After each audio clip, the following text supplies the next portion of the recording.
All right, in this video, we are going to be talking about controlling the low point of your swing, or in simpler terms, controlling where this club head is striking the ground. Now, the most common shot that I see most golfers struggle with is the fat shot. Now, the fat shot is simply the club head entering or striking the ground prior to the golf ball. It really robs us of distance. It also has a lot to negative effects on our club face, the loft of the club. Really, a lot of inconsistent shots come from striking the ground before the ball. Now, any time that the ball's on the ground, we want to have some descending blow into the golf ball. Now, it doesn't have to be super steep, but it has to be somewhat descending so that we are striking ball then turf. That's going to give us the best contact and the most repeatable sort of distance and direction.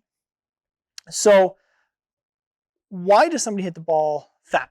There are really two main factors that I've seen, and they kind of go hand in hand. So the first one is going to be really an inability to shift our pressure forward. Now, it's not shifting our whole body, but just simply shifting our pressure forward so that we are going to strike more on top of the golf ball or in front of the golf ball. What you typically find with those players who struggle with this is a finish where they're going to be hanging back. Maybe they don't get off their trail side. Really a high finish trying to lift the ball up in the air. Now, this golfer is really going to love shots out of the short rough or on a tee because they're able to lift it up. They're going to really struggle off hard, tight fairway lies or hard pan lies.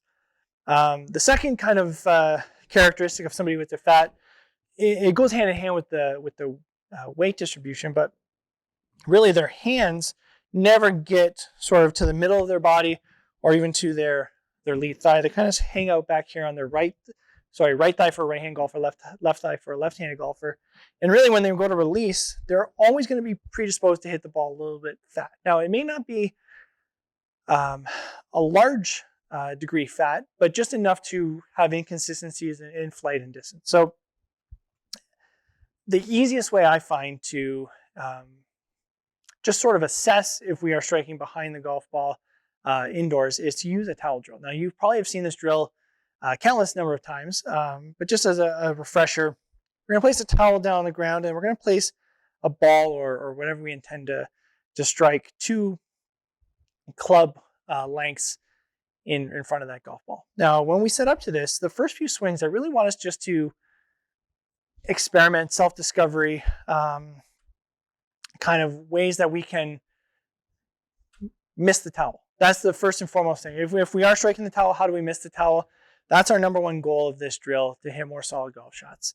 Later videos, maybe we'll unpack on how do we optimize our strike and flight and things like that. But for this drill, all we're going to really work on is how can I strike at the golf ball, in front of the golf ball, and make sure that I'm not striking it fat. If you have the ability to then hit golf balls inside, not a requirement, but what I would recommend is after you do it a few times with the towel, it's a very good way to set up an obstruction so then our brain knows that we don't want to hit that, so we may be changing our pattern. What you would do afterwards is just remove that towel, and then what you would do is put a tee, a marker, a coin, anything, one club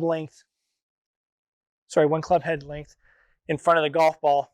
And then your goal there is to then make sure that we are striking the ball, and then we're still going to be, descending enough to collect the tee. So again, very simple drill just to monitor low point control and getting it more forward, which I think will help the majority of players strike the ball better, hit more, not only more solid iron shots, but more consistent distances, consistent flights, which is really the name of the game. So like our previous videos, comment below, is this something you're working on this year? Stay tuned for the next video, and bye for now.